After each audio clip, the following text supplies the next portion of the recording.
Welcome back students. अपनी series को continue करते हुए आज हम टाइप्स ऑफ केमिकल रिएक्शन पढ़ते हैं।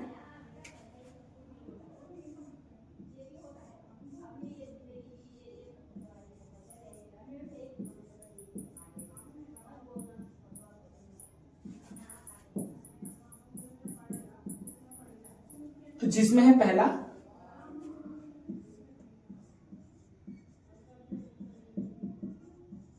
कॉम्बिनेशन रिएक्शन,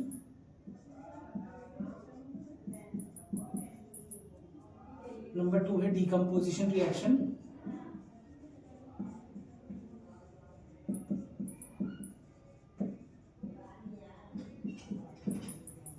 नेक्स्ट है डिस्प्लेसमेंट रिएक्शन,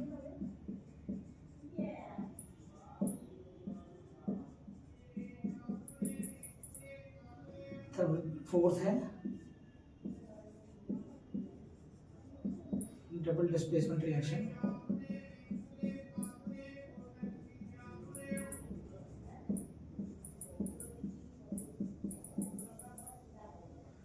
पांचवा मेरा प्रेसिपिटेशन रिएक्शन,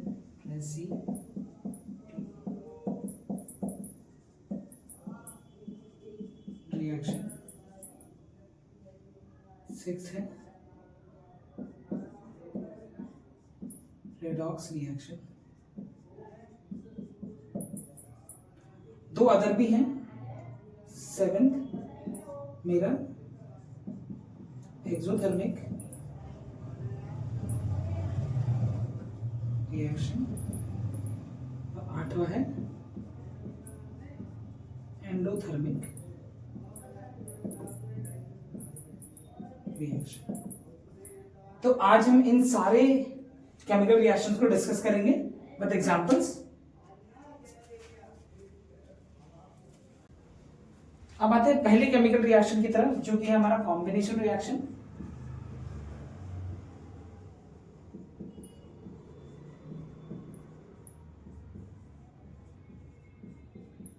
ठीक है, कॉम्बिनेशन रिएक्शन में क्या होगा, दो एलिमेंट या दो कंपाउंड कंबाइन होके एक सिंगल प्रोडक्ट बनाएंगे। ठीक है, तो पहले इसकी डेफिनेशन लिख देते हैं। It is a reaction in which two elements or compound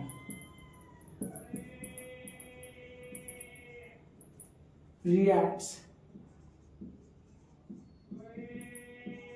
to form a single product। ठीक है, एक सिंगल प्रोडक्ट बनाएंगे। ठीक, तो एग्जांपल समझते पहले। H2 plus O2, hydrogen gas plus oxygen gas मिलके क्या बनाएंगे, वाटर। सिमिलर एक और एग्जांपल ऐसा, H2 plus Cl2 gives HCl।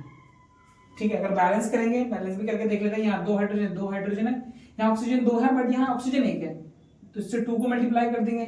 But जैसे मैंने इसको 2 से मल्टीप्लाई करा, यहाँ हाइड्रोजन 4 हो गए, लेकिन यहाँ तो 2 ही है, मैं इसको 2 से मल्टीप्लाई कर दूंगा। सिमिलरली यहाँ भी, यहाँ 2 हाइड्रोजन है, 2 से मल्टीप्लाई कर दिया, तो जैसे 2 से मल्टीप्लाई करा, यहाँ हाइड्रोजन 2 क्लोरीन 2, तो ये बैलेंस्ड हो गया।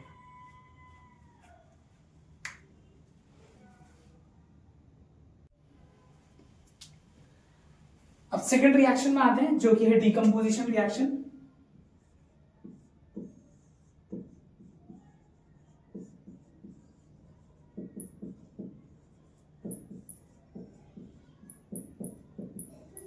डीकम्पोजिशन का मतलब ब्रेकिंग डाउन। इसका मतलब एक कंपाउंड दो एलिमेंट से दो कंपाउंड में ब्रेक हो जाएगा। ठीक है, दो एलिमेंट्स या दो कंपाउंड में ब्रेक डाउन हो जाएगा।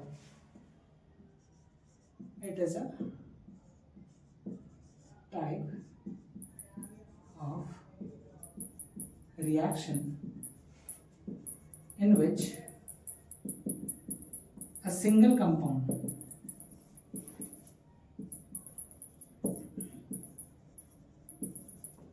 breaks down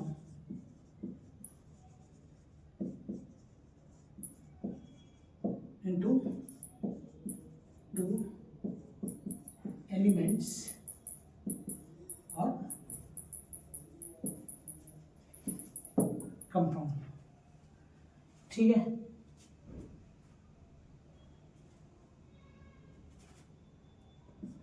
for example whole twice, जैसे मैं इसमें हीट पास कराऊंगा तो मेरा क्या होगा, Fe2O3 प्लस H2O। ठीक है, तो एक सिंगल कंपाउंड दो कंपाउंड से ब्रेक डाउन हो गया, तो यह डिकम्पोजिशन रिएक्शन। ऐसे 3 डिकम्पोजिशन रिएक्शन होते हैं। पहला होता है थर्मल डिकम्पोजिशन,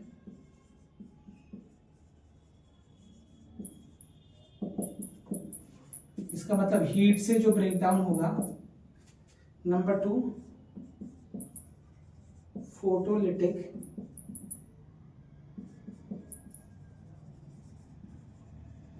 डिकम्पोजिशन, जो सनलाइट से होगा। और लास्ट है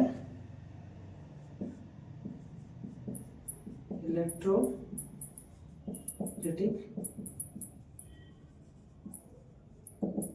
डिकम्पोजिशन, जो इलेक्ट्रिसिटी से होगा। ठीक है, तो 3 तरह के decomposition reaction, thermal decomposition, photolytic decomposition और इलेक्ट्रोलिटिक डिकम्पोजिशन।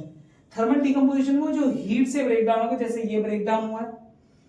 फोटोलिटिक डिकम्पोजिशन क्या होगा, जो अभी सबके एग्जांपल्स लिख देता हूं यहीं पर, तो हम इसकी डेफिनेशन लिखेंगे। तो decomposition which takes place with the help of heat is known as thermal decomposition. तो इसका एग्जांपल हो गया ये वाला। ठीक है, ये वाला इसका एग्जांपल हो गया। अब नेक्स्ट आता है फोटोलिटिक डिकम्पोजिशन में इसका एक एक्टिविटी भी है, AgCl, सिल्वर क्लोराइड है हमारा। जैसे ही उसमें से वो सनलाइट पास होती है,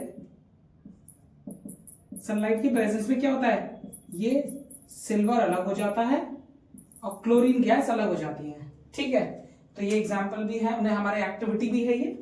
ठीक है, तो इसीलिए जो सिल्वर क्लोराइड है उसको एक डार्क कलर बॉटल में रखते हैं, क्योंकि अदरवाइज अगर जैसे ही वो सनलाइट के कांटेक्ट में आएगा, जो कंपाउंड होगा वो ब्रेक डाउन हो जाएगा किसमें, सिल्वर और क्लोरीन में। लास्ट इलेक्ट्रोलाइटिक डिकम्पोजिशन क्या है, जिसे वाटर है, वाटर को ब्रेक डाउन करूंगा, वाटर में इलेक्ट्रिसिटी पास करूंगा। जैसे इलेक्ट्रिसिटी पास कराऊंगा तो हाइड्रोजन गैस और ऑक्सीजन गैस में ब्रेक डाउन हो जाएगा। अभी हमारी एक एक्टिविटी भी है आपकी, जिसमें एक बीकर रखा है, 2 इलेक्ट्रोड हैं,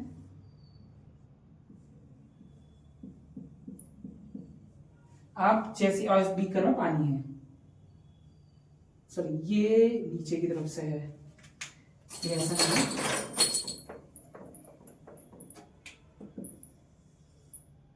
इलेक्ट्रोड नीचे की तरफ से है।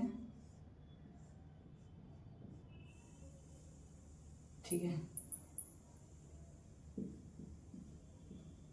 ठीक है, ऐसे हैं। इनके ऊपर इन्होंने टेस्ट ट्यूब रखी है। ठीक है, और यहां पानी रखा है। तो जैसे ही इलेक्ट्रिसिटी पास कराते हैं, इसमें से एक में पानी दुगना आ जाता है दूसरे के कंपैरिजन में, सॉरी गैस। देखिए ये जो ये है, ये एरिया फील्ड है, ये गैस है, और इसमें जो एरिया फील्ड है गैस है। जैसे ही इलेक्ट्रिसिटी पास कराऊंगा तो क्या होगा, ये वाला जो है ये मेरा क्या है, हाइड्रोजन गैस है। कौन सी गैस है, हाइड्रोजन गैस। और ये मेरा क्या है, कैथोड है।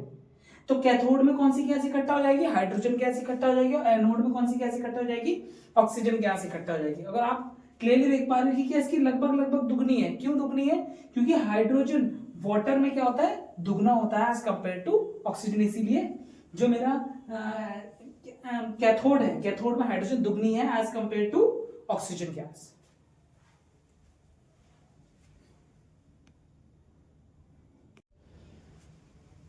हमारी थर्ड रिएक्शन है displacement reaction.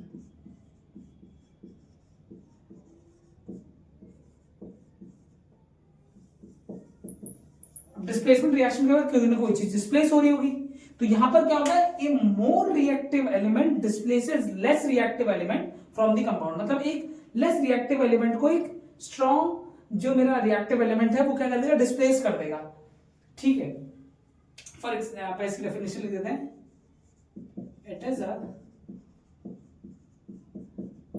reaction in which a reactive element displaces a less reactive element, less reactive element from the compound. ठीक है, तो इसका एग्जांपल देखते हैं। आपकी class I think 7th class में है, तो कॉपर सल्फेट का जो सॉल्यूशन है उसमें मैं क्या डाल दूं, आयरन डाल दूं। तो आयरन क्या है, एक स्ट्रॉन्ग मेटल है, एक स्ट्रॉन्ग एलिमेंट है, तो वो क्या करेगा, इस कॉपर को इस कंपाउंड से डिस्प्लेस कर देगा और अपना इस कंपाउंड के साथ इसके साथ कंपाउंड फॉर्म करेगा। ये बन जाएगा FeSO4 आयरन सल्फेट, प्लस ये कॉपर को इस कंपाउंड से हटा देगा Cu। जो मेरा कॉपर सल्फेट है वो ब्लू कलर का है, और जो मेरा ये आयरन सल्फेट है वो है मेरा ग्रीन कलर का। ठीक है, अब आते हैं हमारे चौथे रिएक्शन में, जो कि है double displacement reaction.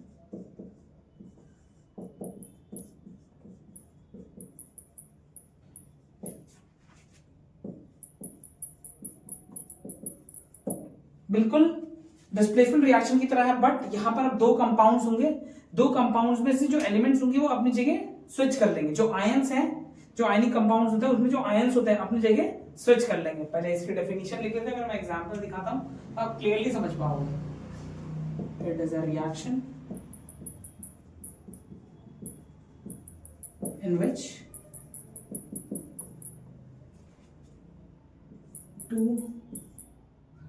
in which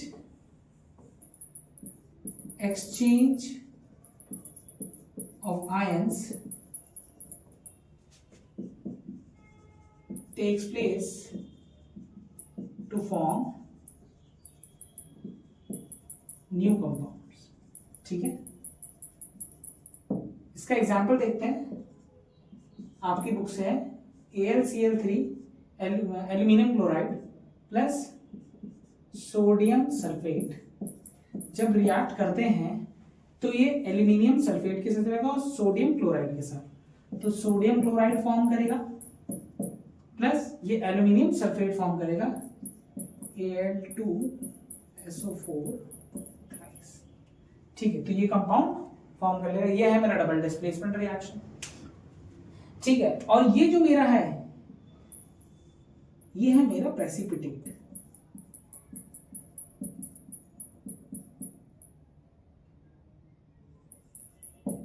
ये जो मेरा फॉर्म हुआ ये क्या है, प्रेसिपिटेट है, मतलब इनसॉल्युबल कंपाउंड है जो एक सॉल्यूशन में किसी बीकर में बॉटम में सेटल डाउन हो जाता है। ठीक है, ये इनसॉल्युबल कंपाउंड है, घुलेगा नहीं। तो ये मेरा क्या है, एल्यूमिनियम सल्फेट, जो कि मेरा क्या है, प्रेसिपिटेट है।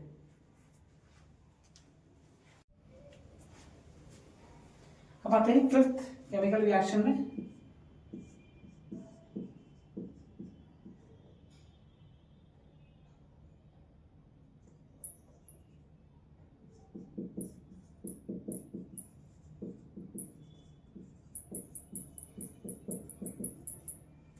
Precipitation reaction double displacement reaction same ही है, बस डेफिनेशन हमें डेफिनेशन अलग देनी पड़ती है। Otherwise precipitation reaction double displacement reaction same ही है, क्योंकि इसमें भी इनसॉल्युबल कंपाउंड फॉर्म हो रहा है।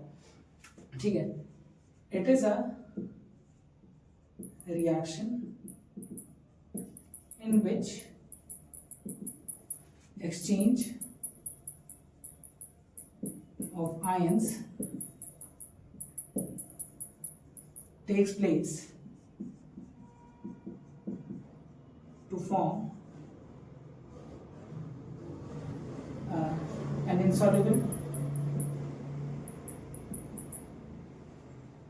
insoluble compound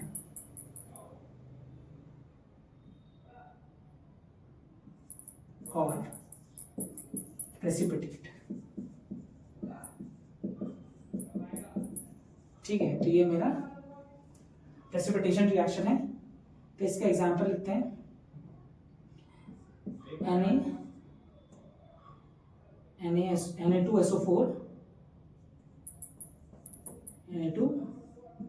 Na2SO4 plus Cu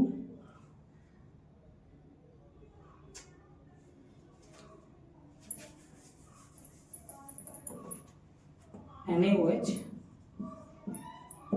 plus CuSO4 gives Na2SO4 plus CuOH hold wise.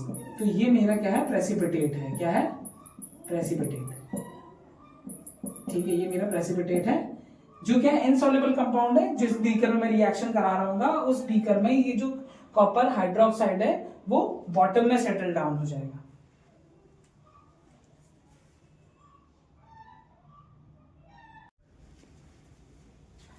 अब आते हैं नेक्स्ट, जो कि 6th है, रेडॉक्स रिएक्शन, ऑक्सीडेशन। तो ऑक्सीडेशन में क्या होता है, पहली चीज loss of electron, number 2 gain of oxygen, तीसरा लॉस ऑफ हाइड्रोजन। ठीक है, तो एग्जाम्पल से देखते हैं। तो पहला है Mg plus O2 gives MgO। ठीक है, तो क्या करा, Mg ने यहां क्या कर लिया, ऑक्सीजन गेन कर लिया, तो ये है ऑक्सीडेशन। ठीक है, ये मेरा क्या है, ऑक्सीडेशन। और ये जो एलिमेंट है जिसने ऑक्सीजन गेन करा है, ये है मेरा रिड्यूसिंग एजेंट। ये मेरा क्या है, रिड्यूसिंग एजेंट। ठीक है, ये मेरा है रिड्यूसिंग एजेंट। क्योंकि अभी इसमें क्वेश्चन पूछता है ये इस रिएक्शन में कौन सा जो एलिमेंट ये कंपाउंड है रिड्यूसिंग एजेंट है। तो हमारा जो चीज ऑक्सीडाइज्ड हुई है, मतलब जिसने ऑक्सीजन गेन करा है, ऑक्सीजन लूज करा है, तो वो चीज मेरी क्या हो जाएगी, रिड्यूसिंग एजेंट। इस केस में मैग्नीशियम ने क्या करा, ऑक्सीजन गेन करा है, तो मेरा ये मैग्नीशियम क्या है, रिड्यूसिंग एजेंट है। ठीक है, नेक्स्ट एक एग्जांपल और है इसका, Cu2 positive plus Mg gives Cu plus Mg2 positive. अब यहां आपको क्लियरली दिख रहा होगा, जो Cu है, जो ये Cu है, इसने 2 इलेक्ट्रॉन लूज किए हैं। ठीक है, ये 2 इलेक्ट्रॉन्स ने, चलिए यहां तो इसने गेन किया ना, यहां पर नहीं है, तो मेरा यहां पर होगा, ये है ना 2 पॉजिटिव का मतलब इसने 2 इलेक्ट्रॉन लूज किए, जो भी ये सॉरी प्लस वाला होता है इसका मतलब लूज करना होता है, जो प्लस वाला है 2 लूज करना होता है। तो मैग्नीशियम ने यहां 2 इलेक्ट्रॉन लूज करे हैं, लॉस ऑफ इलेक्ट्रॉन। तो ये है मेरा ऑक्सीडेशन। ठीक है, यहां पर मैग्नीशियम ने क्या कर दिया, 2 इलेक्ट्रॉन को लूज कर दिया, और क्या बन गया, Mg2 पॉजिटिव। इसका मतलब इसने 2 electron lose, magnesium 2 electron lose कर चुका है, तो ये है मेरा ऑक्सीडेशन रिएक्शन।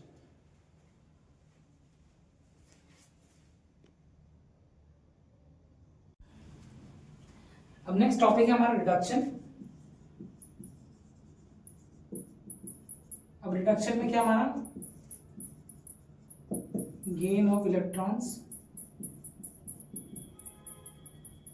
ठीक है, नंबर 2 गेन ऑफ हाइड्रोजन, तीसरा लॉस ऑफ। ठीक है, तब इसे एग्जांपल समझते हैं। Zn plus CO2 positive gives Zn2 positive plus Cu। अब आप क्लियरली देख पा रहे हो, तो इसने क्या करा है, कॉपर ने 2 इलेक्ट्रॉन गेन करके अपना ऑक्टेट पूरा कर लिया, तो ये मेरा रिडक्शन हो गया। ठीक है, एक एग्जांपल और देखते हैं। MgO, तो क्या बन गया Mg प्लस O2 में ब्रेक डाउन हो गया। तो इस मैग्नीशियम ऑक्साइड ने ऑक्सीजन लूज करा और Mg बन गया। तो ये मेरा ऑक्सीडाइजिंग एजेंट है, ये मेरा ऑक्सीडाइजिंग एजेंट है। ठीक है, एंड रिडक्शन takes place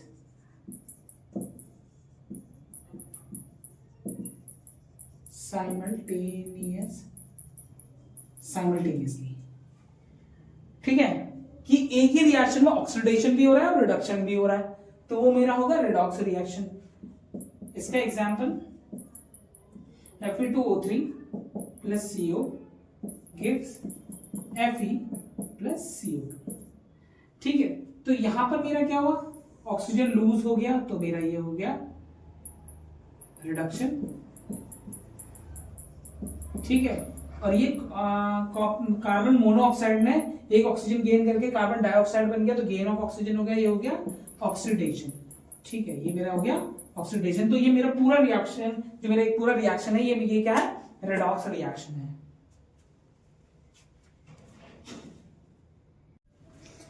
अब आते हैं नेक्स्ट टाइप के रिएक्शन पे, जो कि 7th है, एक्सोथर्मिक रिएक्शन। एक्सोथर्मिक रिएक्शन क्या होता है, एक्सो का मतलब एक्सहेल करना, बाहर छोड़ना, तो इसका मतलब इस प्रोसेस में क्या होता है, हीट रिलीज होती है। इस during this process heat is released, तो it is a reaction in which heat is released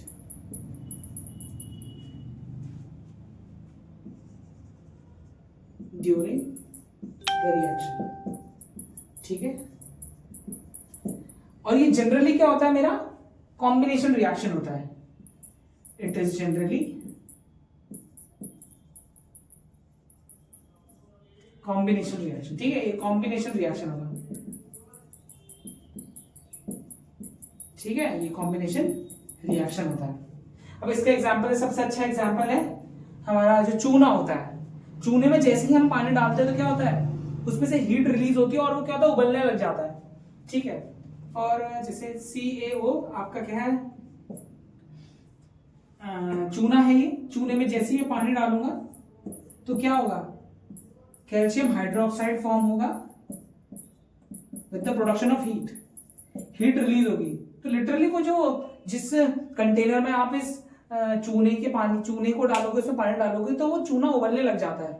ठीक है, I think most of the जो 90s 80s के जिसके पेरेंट्स होंगे उनके पेरेंट्स को मालूम होगा कि चूने में जैसे ही पानी डालते थे तो ओवर द नाइट उसको रखना पड़ता था। तो क्या होता है, वो रात में जब आप उसको छोड़ोगे तो वो उबलना स्टार्ट हो जाता था, तब जाके वो प्रिपेयर होता, तब जाके पेंट होता था। ठीक है, तो ये है हमारा exothermic reaction.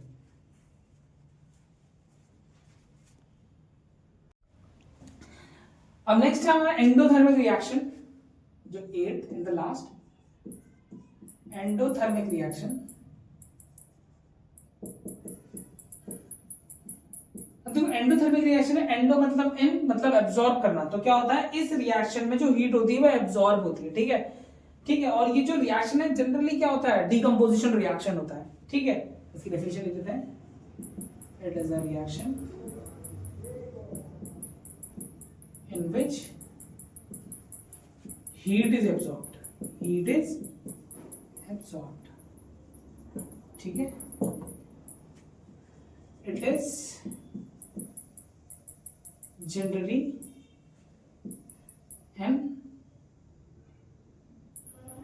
a decomposition reaction।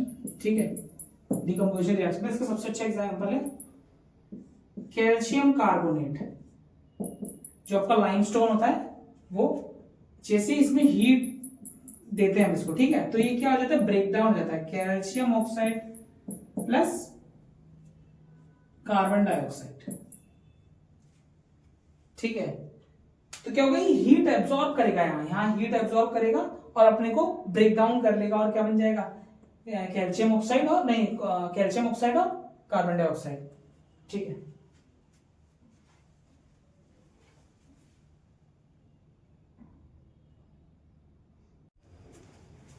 अब नेक्स्ट है हमारा corrosion.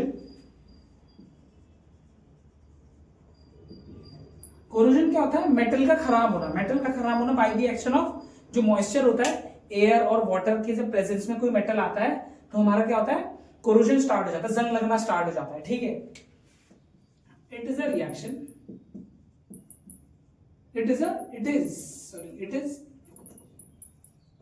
the degradation of metal by the action of moisture।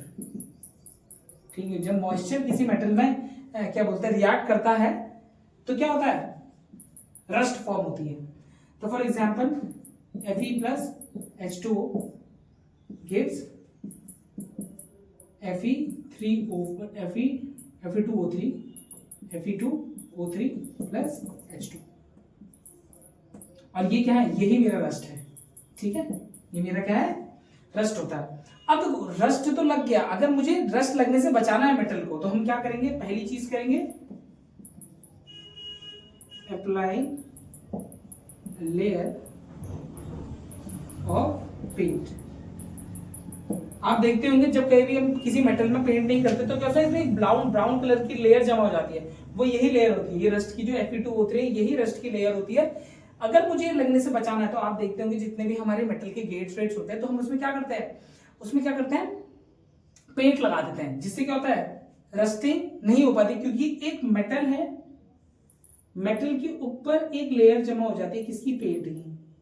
जो मेटल और जो मॉइस्चर है उसके कांटेक्ट को, ये मान लो मेटल है, ये मेरा पेंट है, ठीक है, और ये है मॉइस्चर।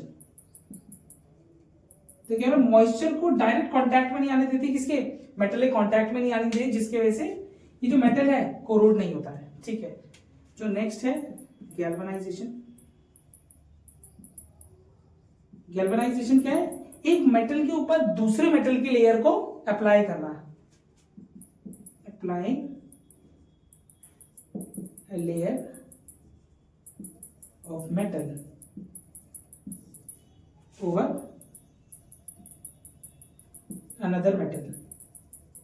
ठीक है, हम एक ऐसे मेटल की लेयर चाहते जो जिसमें कोरोजन नहीं होता है। ठीक है, जैसे मान लीजिए फॉर एग्जांपल, जैसे आपके घर का फ्राइंग पैन होता है, नॉन स्टिक पैन होता है, उसमें ब्लैक कलर की लेयर चढ़ी होती है, वो होती है जिंक की लेयर होती है, जिससे क्या होता है, जो हमारा अंदर का जो भी मटेरियल होता है उसमें रस्टिंग नहीं होती है। ठीक है, अब आते third and the last, greasing and oiling. ठीक है, ग्रीसिंग और ऑयलिंग कर सकते हैं। जैसे हमारे कार्स के पार्ट्स होते हैं, जैसे बियरिंग है, तो वो क्या होता है, अगर उनमें रस्टिंग लग जाए तो क्या होगा, घिसने लग जाएंगे, हमारी एफिशिएंसी है गाड़ी की वो उतनी अच्छी तरह नहीं आ पाएगी, कार के पार्ट्स जो हमारी गाड़ी के पार्ट्स है वो अटकने लग जाएंगे, जिससे बचाने के लिए हम उसमें क्या करते हैं, ग्रीसिंग करते हैं, ऑयलिंग करते हैं, जिससे उनमें रस्टिंग ना हो और क्या हो, जो दो पार्ट्स है वो आपस में टकराए ना। ठीक है, तो इन तरीकों से हम क्या कर सकते हैं, मेटल को रस्टिंग होने से बचा सकते हैं।